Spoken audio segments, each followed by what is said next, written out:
The Los Angeles Unified School District will have some form of in-person graduation this summer, after a year of online classes, its superintendent said Monday.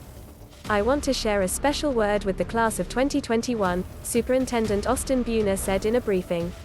Assuming health conditions continue to improve, schools will be able to hold some form of in-person graduation ceremony this year. Saturday marked a year since the second largest district in the nation shifted away from in-class learning to distance learning, shifting all of its resources into the digital space. The class of 2020 wasn't so fortunate," Beutner said, noting still, they had a lots fans cheering them on. They were the first class to experience an online prom and remote graduation. The chance for an in-person graduation comes as the district and its 600,000 students prepare to return to in-person learning by the end of April, elementary grades by the middle of the month and secondary grades by the end of April. Beutner said more details would be coming regarding graduation plans.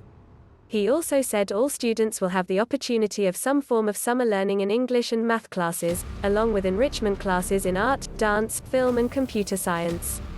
About half of Los Angeles Unified Schools parents are okay with sending their children back to school when in-class instruction begins in April, reflecting deep reluctance in communities hit hardest by coronavirus, district officials said Monday, citing early results of a survey sent to families. The family survey, sent out by the district, gave parents the chance to weigh in by March 19 on what is the planned reopening of campuses next month after a year of distance learning at the second largest school district in the nation. Under the return model, families will have the option of their child returning to in-class instruction or staying with distance learning.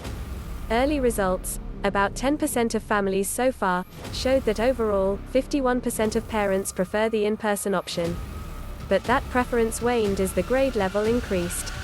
Interest for the in-person option fell from 62% elementary for it at the elementary school level, but only 44% of middle school families for it and just 33% of high school families preferring it, according to the early results. The resistance appears to be coming from communities hit hardest by the virus. "What we are seeing so far reinforces the disproportionate impact the virus has had on many of the communities we serve," Beutner said. Indeed, by household income level, schools in Sun Valley, for instance, where average income levels are below $45,000, preference for in-person is much lower, according to the survey. There, 39% of middle school families prefer an in-person model.